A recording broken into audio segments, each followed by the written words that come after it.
right, let's get started. All right. All right, let's get started. Shalom.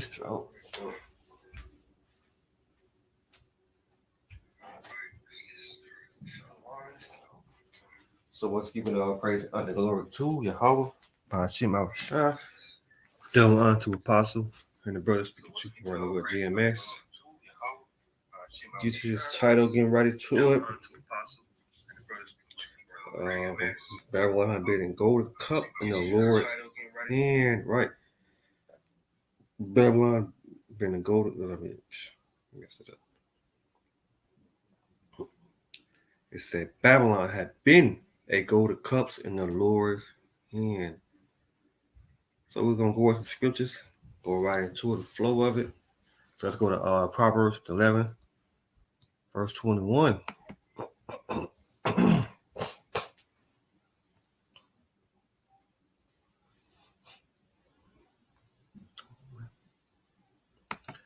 Proverbs 11, verse 21. Thy hand joining hands, the wicked should not be unpunished, but the seed of the righteous shall be delivered. Right? The seed of the righteous shall be delivered.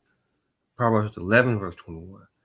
Thy hand joining hand, the wicked should not be unpunished, but the seed of the righteous shall be delivered. Right? The seed of the righteous shall be delivered. All right, let's move on. All right, we was in Proverbs. Let's go to see what else we got. Yeah, Isaiah chapter 14, verse 21.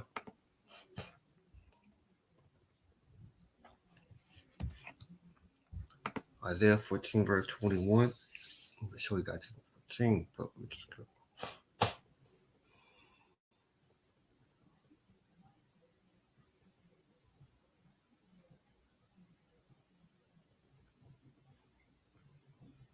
Yeah, Isaiah 14, verse 21.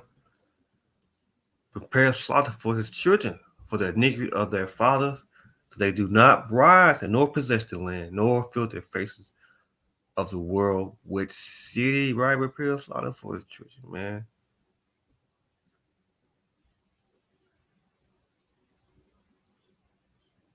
Verse 22. For I will raise up against thee, said the Lord of hosts, and I will cut off from Babylon the name of remembrance. The son of nephew said, the Lord.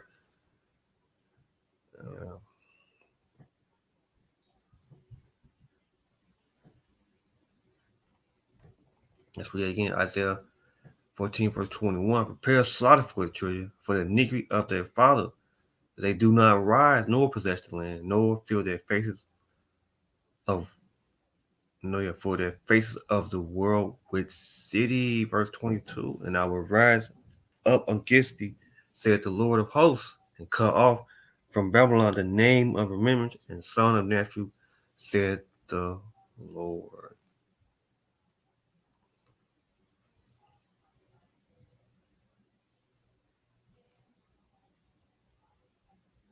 Let's see. All right, move on. Let's see, I get this.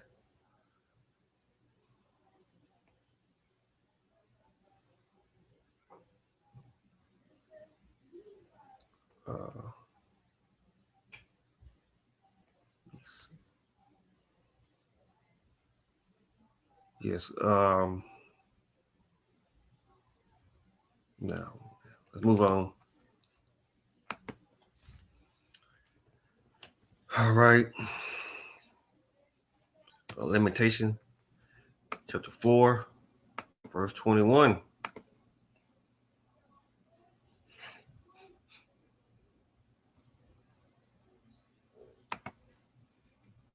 Lamentation, chapter 4, verse 21. Rejoice and be glad, O daughter of Edom, that dwell in the land of Uz. The cup also shall pass through unto thee, and thou shalt be drinking, and shall make thyself naked. Right? Rejoice, oh glad you rejoice, man. We again. Lamentation chapter 4, verse 21. It said, rejoice and be glad, O daughter of Edom, that dwell in the land of Uz, and the cup also shall pass through unto thee, and thou should be drinking, and should make thyself naked. Verse 22. The punishment of thy iniquity is accomplished, O daughter of Zion, and he will no more carry thee away unto captivity. He will visit thy iniquity, O daughter of Edom. He will discover thy sins. Right? He will discover thy sins. Lamentations chapter 4, verse 21, 22 again. It says, the punishment of thy iniquity is accomplished, O daughter of Zion. He will no more carry thee away unto captivity. He will visit thy iniquity, O daughter of Edom, and he will discover thy sins. Right?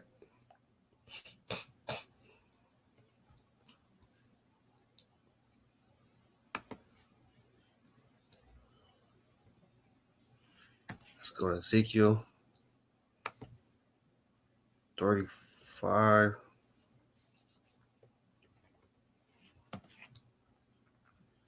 And 1.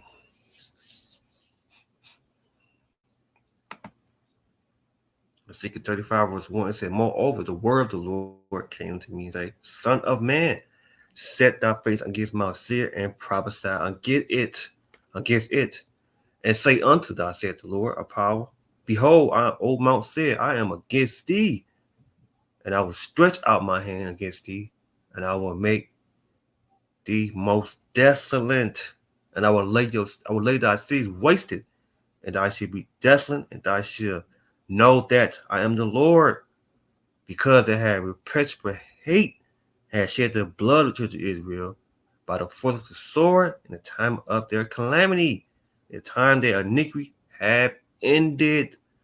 Verse 6, therefore, as I live, said the Lord of power, I will praise thee unto blood, and blood shall pursue thee. Said, I have not hated blood, even blood shall pursue thee. Right, you didn't hate blood, so blood, yeah, again.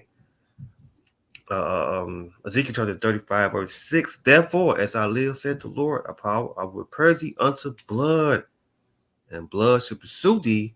Said, I have not hated blood, even blood shall pursue thee. Verse 7, that I will make Mount Seir most desolate, and I will cut off from it him to pass out him that return, and I will fill his mountain with the slain of man, and the hills, and in the valley, and in all the rivers shall they fall that are slain with the sword. Verse 9, and I will make thee perpetually desolate, and thy city should not return. You should know that I am the Lord. Verse 10, because they have said they have two nations and there are two countries. Two countries. Yeah, it should be mine, and I will possess it where the Lord was there.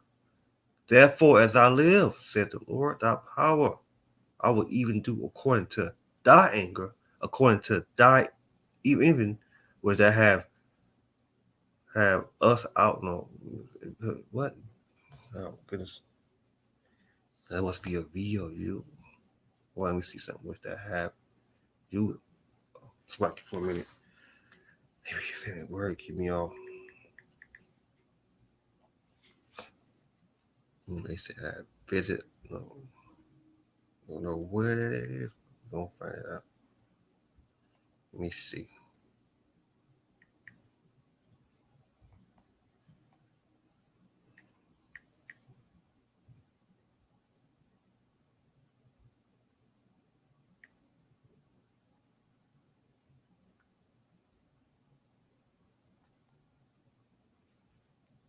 Mail check.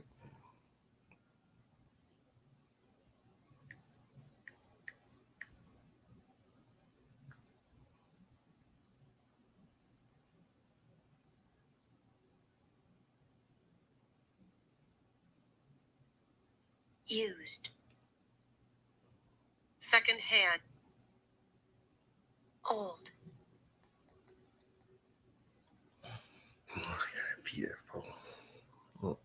So like for a minute. All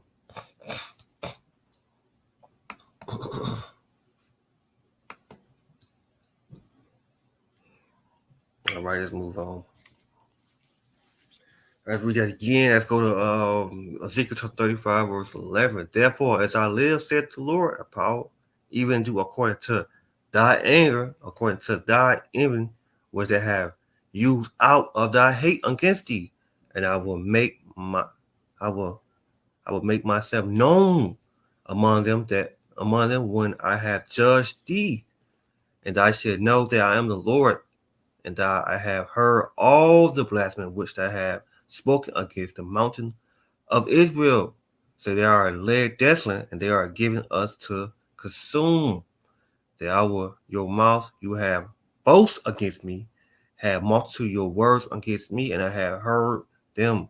Thou said the Lord thy power, thou said the Lord power, when the whole earth rejoice, I will make thee desolate, and I do rejoice at the inhabit of the house of Israel, because it was desolate. So I will do unto thee, thou should be desolate, O Mount Seir, and all Adumim, even all it, and they shall know that I am the Lord Yahweh by Shimon Shah.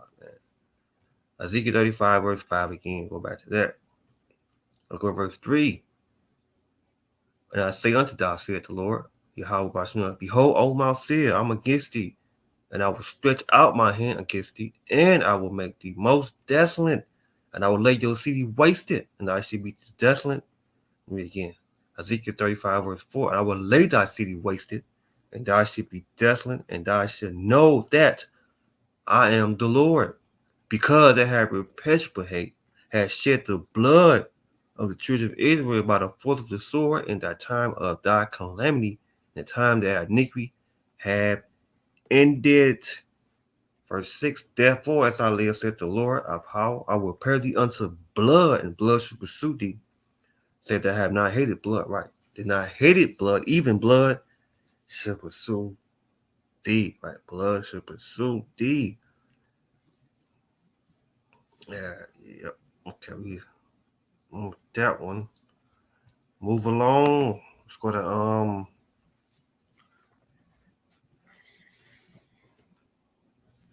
Joel 3, verse 1.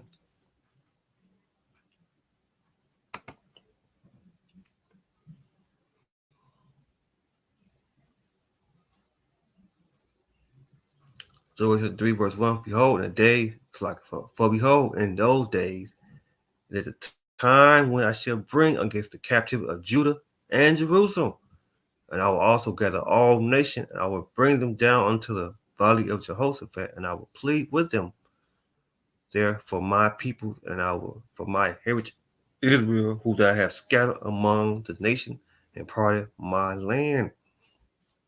Verse 3, and I have cast lot for my people. I gave boy for a wine, no, for a harlot, and so girl for wine that they may drink. Verse 4, yet what have I do with you, with me, O Tyre and Zion, and all the coast of Philistine, will I render me a recompense.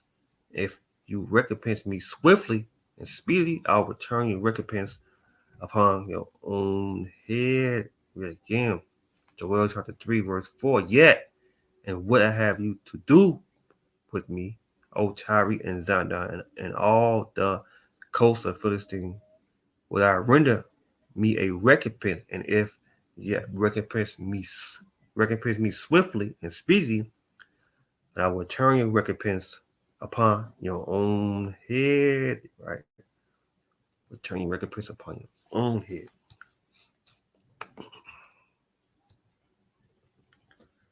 All right, let me see. Do I got something else?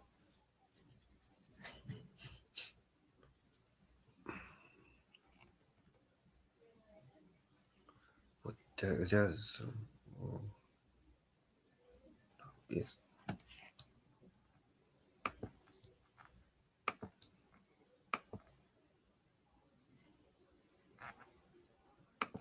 I think Habakkuk 3 verse 1, or is nope, this one it. Oh yes, nail. I think that's it, yeah.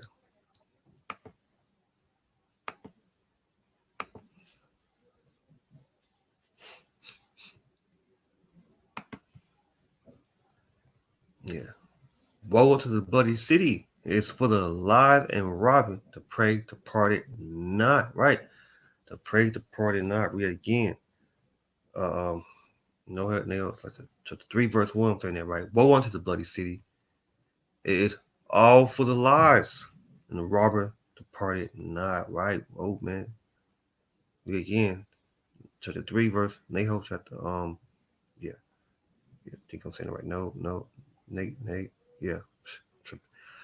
Chapter 3, verse 1, woe to the bloody city, destruction, man. Woe unto the bloody city. It is full of lies and robbers, and the prey departed not.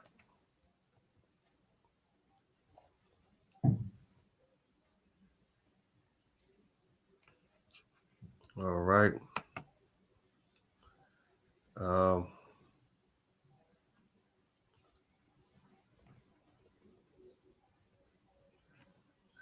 I think it is Zechariah 2, verse 6.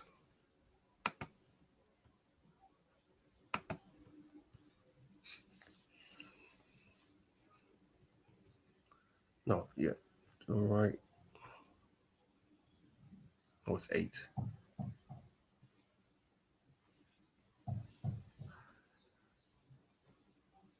Yeah, let's go verse 6. Yeah, I'm right. Yeah. Let me see. What happened.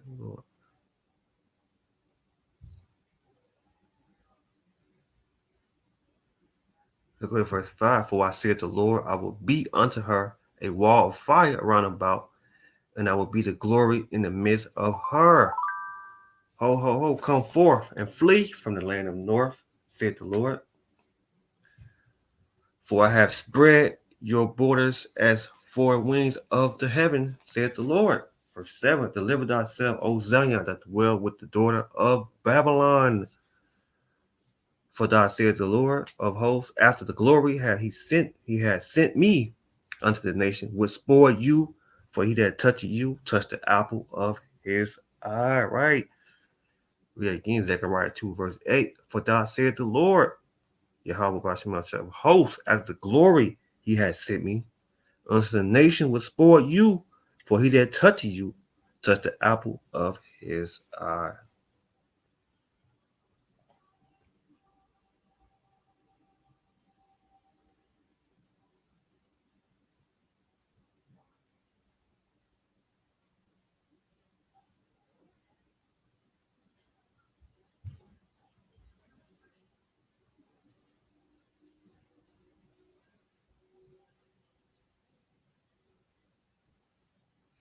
Yeah, but sure.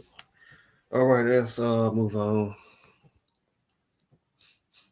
What we got here? All right. Do I have a couple of scriptures? All right, let's go back to limitation, or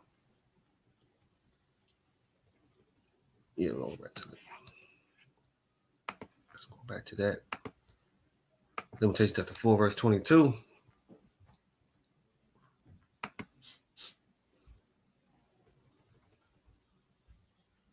Limitation chapter 4, verse 22. The opponent of thy iniquity is a comet, O daughter of Zion.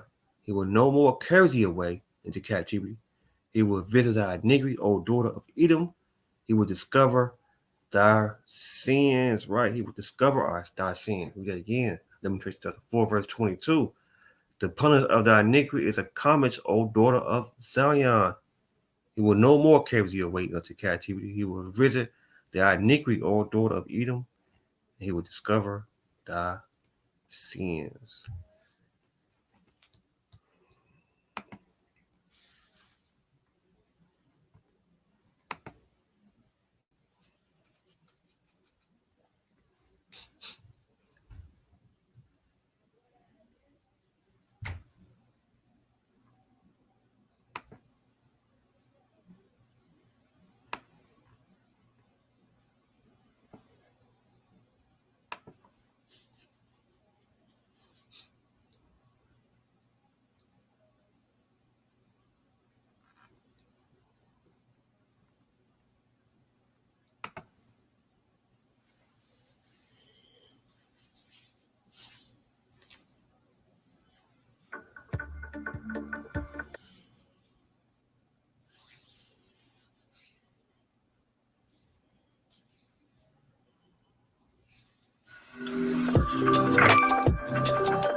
Each pin on this map marks the location of an attack on Black Americans and their communities from the Civil War into the 1900s. It's no accident you're unlikely to find many of these in American history textbooks. There's been a concerted effort to whitewash and cover many of them up. But while some of the stories may have been scrubbed from the records and textbooks throughout history, survivors and their descendants are speaking out, shedding light on the violent events that took place in their communities and exposing the lingering social and economic damage caused by some of the worst racial violence in American history.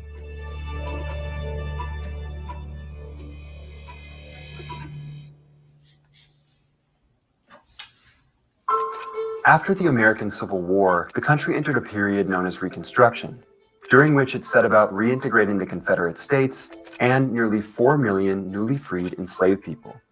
But African Americans were hardly given a foundation on which to build their new lives after the war. No reparations were paid to the formerly enslaved for what they and their families had endured for generations. Many had been told they'd be given a small plot of land to get started on, and while there were plans to allocate some land to the formerly enslaved after the war, such as Special Field Order Number 15, much of the land seized by Union forces or promised to African Americans was later given back to white Southern citizens, ex-slave owners, and to white Northern entrepreneurs. The following decade saw African Americans slowly gain more economic and political power. They bought land, started businesses, and built schools. But in many places where African Americans succeeded, white Americans set out to destroy that success. The Civil War was a revolution. It destroyed the most powerful slave-owning class in the world. And now the question is, what's going to replace it? The freed people had a clear understanding of what their freedom meant. They wanted self-determination. They wanted to reconstitute their families. They wanted to live as far away from white people as they could. They basically wanted to be left alone. But they also wanted to be citizens. And they wanted to exercise the rights that other citizens did. And so on some level, Reconstruction was designed to answer this question about the meaning of freedom. And so African Americans became citizens. Slavery was abolished with the 13th Amendment, the 14th Amendment, nationalizes citizenship, and creates due process. And so now black people have equal protection before the law. And they can now run for office, hold office, and participate in society. It succeeded for a brief time that it existed. Black people were running for election, they were holding office. There were integrated schools. We were beginning to act and behave like a democracy. By 1877, as the North tires of Reconstruction, we see the withdrawal of troops and on some level, really the withdrawal of federal protection of black people's rights. Just because the federal government said Reconstruction was over didn't mean that black people stopped living their lives like free people. They continued to hold office. They continued to form these very important biracial political parties and movements. They joined interracial unions. They began to own businesses, in some cases owning land. Extraordinary success in the face of a lot of violence and not much federal protection. But what happens in the 1890s is that the Southern elite decides for themselves what the meaning of freedom is going to be. They're going to strip black people of their citizenship. White supremacy is reconstituted in the 1890s. It can't look the same as it did in slavery. And so what you end up with is disfranchisement and segregation and sharecropping and convict labor and debt peonage. But underwriting that is extraordinary violence and terror.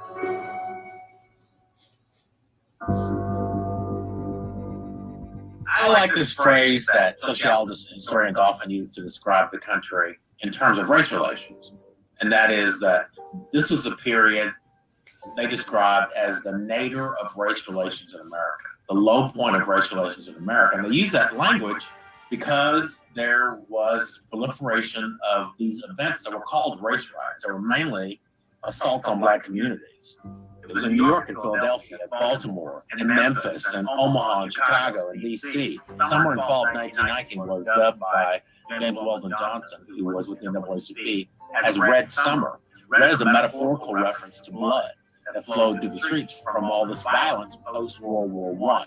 The other thing that's happening during this period is lynching. Lynching is simply a form of domestic terrorism aimed more often than not at black folks.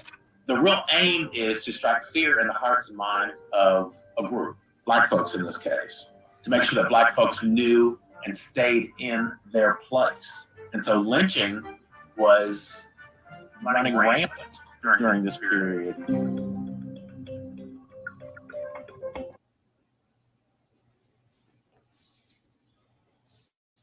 Your work can feel much smoother with Monday.com WorkOS. This smooth. All you need to do to get started is choose one of our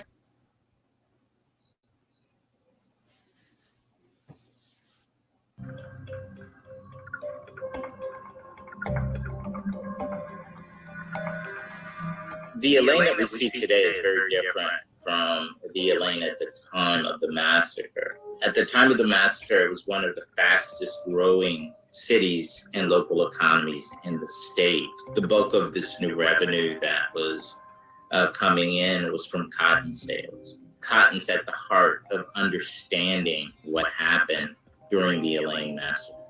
First of all, there are sharecroppers.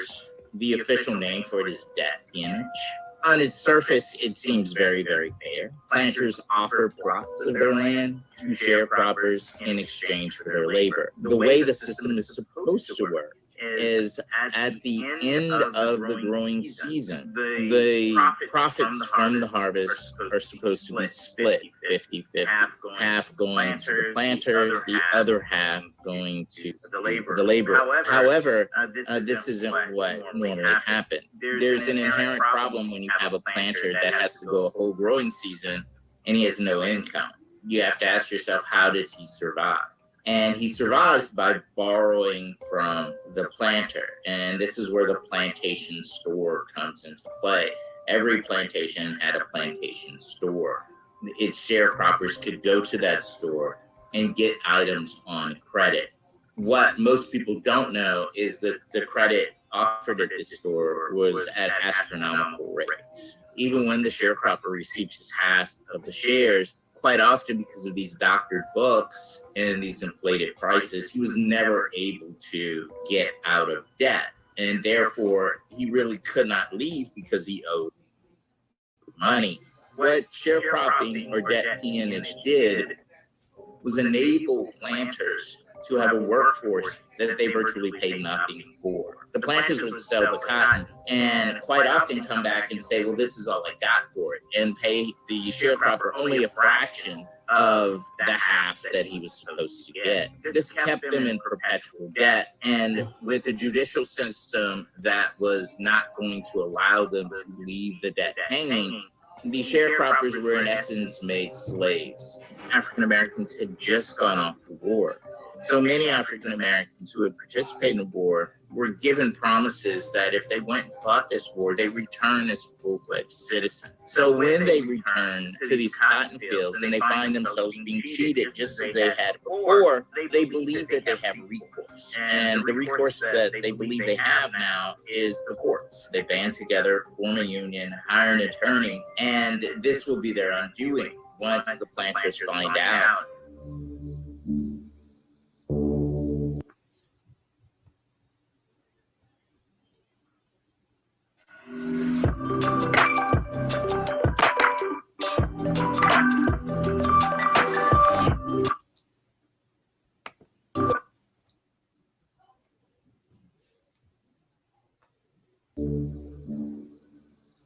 The last evening of September of 1919, there is a meeting called for the Progressive Farmers and Household Union. This was the union that the sharecroppers had formed to sue the plantation owners for their rights. Plantation owners got wind that these meetings were happening. They sent out bands of people who were also sheriffs and law enforcement, but also individuals who work on those plantations as sort of overseers. There's a shooting that occurs right outside of one of the meetings. Two of the individuals who have been sent there by the planters, two of them law enforcement agents, one is injured and one is killed. And when the report gets out of the shooting, those individuals that had gone there the rest of the meeting will begin passing on messages that are totally unfounded at that point, that there was an insurrection going to take place and that this insurrection was intended to overthrow the county and displace white rule there. The response to that report will be that hundreds of individuals will pour in from neighboring counties. The white American Legion that had just been established months before would be deputized. These men are sent out to arrest the Union members. And there's a shootout when they return and try to arrest them. From DC, orders will come to the governor and to military bases there that 500 troops will be mobilized and sent in by the federal government. Even though the sharecroppers are arrested, this isn't enough to stop the mobs that have already been called in. They begin shooting at any Black person that they saw. Many Blacks will begin hiding in the swamps or hiding in thickets. These men in small groups will begin hunting them out. They saw the military trains arrive, and when the troops came looking for Blacks, they assumed that they were there to help them. So Blacks began coming. So let's go to Isaiah 10, verse 20.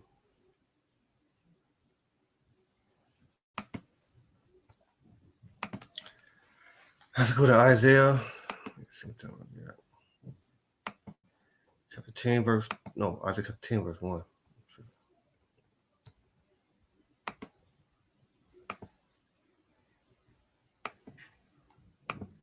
Isaiah 10, verse 1.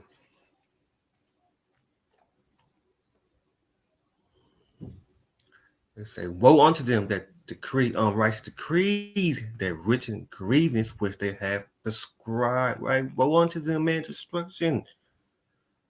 Isaiah 10, verse 1, it says, woe unto them that decree unrighteous decrees, and they written grievance what they have prescribed, right? Woe unto you, man, destruction, man. Destruction. All right, let me see if I can get this other one out. Let's go to Micah chapter 2, verse 10. Close it out with this. It says, arrive and depart, for this is not your rest, because it's polluted. It shall destroy you even when the sword destruction, right, man? Micah 2:10, it says, arrive and depart, for this is not your rest, because it's polluted. It shall destroy you even with the sword destruction, right, man? Man. Micah 2:10 again, it said, arrive and depart, for this is not your rest, because it's polluted. It shall destroy you even with the sword destruction. So yeah, man, arrive and depart, man. It's not your rest. So I'm gonna close it out right there. So you see, Babylon been the golden cup in the Lord's hand. Close it out, giving our praise and honor and glory to Yahweh, by Shema Rashad, that went on to the apostles and GMS. Shalom to the elect. Shalom.